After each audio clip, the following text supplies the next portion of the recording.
My name is Aline Shoromoff, and I'm the Senior Vice President of Community Development and the Center for Indian Country Development here at the Minneapolis Fed, and it is my pleasure to welcome you here this morning. So raise your hand if this is your first time here at the Minneapolis Fed.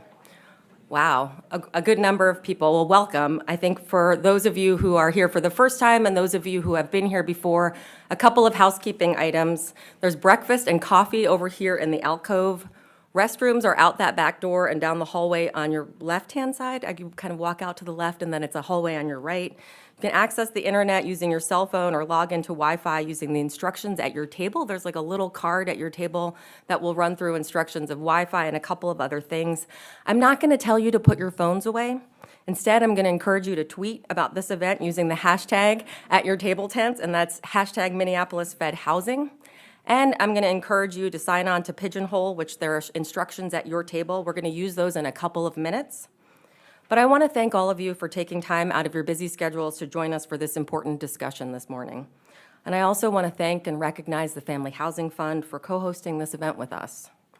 So if you bear with me here, we have a number of elected and appointed officials in this room, and I want to just ask you all to kind of stand and stay standing to be recognized for a second. Just bear with me. Please stand up. Welcome, all of you. Stay standing because we also have a number of city staff in the room. These are the staff. No, don't sit down. Stand up. Don't sit down. The city staff that are in the room, please also stand. If you work for a local government, a regional government, a state government, stand up. These are the staff that support these policymakers. Yep. Thank you for being here. If you are a developer, would you also please stand? Don't sit down. Developers. If you're a developer, please stand up. If you are a nonprofit housing advocate or someone who thinks about and researches housing policy, stand and stay standing. If you are someone who cares about housing issues in our region, stand and stay standing. So do you see where I'm going here? Now stop and look around the room. That's right, stop and look around the room. We are all here today because we share a common interest in housing in our communities. Okay, now you can sit down. And one of the reasons why we at the Minneapolis Fed wanted to serve as a co-host of today's conversation is because we want to help elevate and create a network of peers who can come together and dig into some of the most challenging issues our region and our communities are facing. And we know housing is one of them. So I am delighted that you're here. Today's workshop is also designed to be interactive and action-oriented. See, I already made you get up. And so we have a great lineup of speakers, but we also have significant expertise in this room of all of you sitting around the tables. And so I'm really looking forward to our conversation today. The first part of this interactive component of this workshop is my colleague Ron Feldman. He's going to walk us through a little bit about some polling system and talk about what we want to get out of today. Ron Feldman is our first vice president, and in Fed speak, that means he's our chief operating officer. So welcome, Ron Feldman. Thanks, Aline. I think maybe the best thing I did all year was hire Aline, so I'm really excited. When we checked around after we were thinking of hiring her coming from the Met Council, and I talked to people, and routinely people would say, you know, I really hate the Met Council, but Aline is amazing. And so that, someone who can navigate that is terrific. And I think that really speaks to why we're here today, which is why we're here in this building. I was not actually surprised to see the number of hands of people who haven't been in the building. Most people say when they come here, you know, I always wonder what you guys are doing in that building and all the security. So really what we're trying to do is be engaged with communities on an issue that's really one of the most important things we hear about. I mean, the timing of this is interesting. There's a FOMC meeting tomorrow and Wednesday in DC, and as part of our prep for those meetings, we try to talk to as many people and as many communities in our district. So just maybe one tiny bit of Fed 101. So we're in the 9th Federal Reserve District, and that's from the western portion of Wisconsin, the Upper Peninsula of Michigan, Dakotas, Minnesota, and Montana. And it doesn't make a difference where you are in that entire district, from rural areas that have been suffering from tough economic conditions for the last 30 years, to areas like Bozeman, Montana, which are just booming. The number one issue that people want to talk to us about is housing. They want to talk about housing prices, and they want to talk about the connection to labor markets. Almost always, that is the most important issue that people want to convey to us.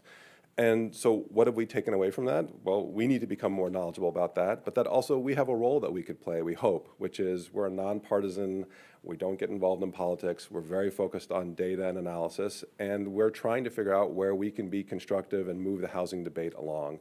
And one thing we heard from a number of folks is, if you can bring in national experts on issues that we think are really important and set up a way for us to have conversations as a region and as cities and as counties and nonprofits and developers around some of the issues that are sometimes hard to talk about otherwise, that would be a big service. And so this is our first attempt at doing that. Our goal is to do this on a regular basis. We're thinking of doing something on preserving existing affordable housing sometime later this year. But really, we want to be responsive to what you think would be important. So that's going to be an ongoing theme here, which is we want to figure out how we can be helpful. We want to be responsive to what you think would be constructive, and you're going to get questions along the way. So before we have the people that are doing that, we said this is going to be about bringing experts in. We've already had two Fed people talk. This is going to feel like a fundraiser if I introduce another person before the experts. So why don't we move to this Pigeonhole part of the discussion? So Pigeonhole is just a technology that many of you have used. You get your phone out, and then you can answer a question, and then we can see what the answers are here.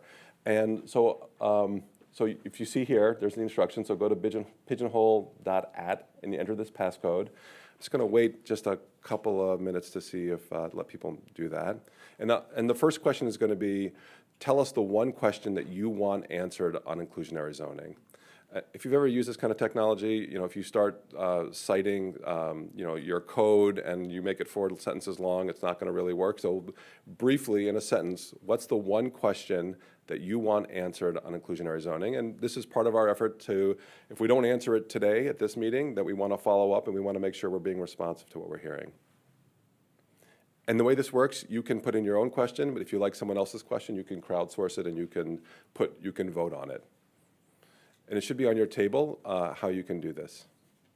So I'll let this sort of play out a little bit. And again, this isn't just, some of this is to be engaging, and as Aline said, not have this be something where the meeting is really people speaking at you, but having it be a two-way discussion. But we are serious. We are going to try to follow up with you. We did ask people, you're seated in a deliberate way with people who are on sort of the same path that you're on around inclusionary zoning, but maybe other issues, and we want this to be an ongoing discussion around inclusionary zoning and other key policy issues that are going to be salient to the Twin Cities and other areas around housing. Yeah. So why don't we let you finish up? We'll give it another minute, and then we'll get the program going. Thank you. And again, thank you for being here, and if you have any questions at all about it, anything that we're doing here at the Fed, housing or otherwise, please seek me out. I'd love to talk to you about that.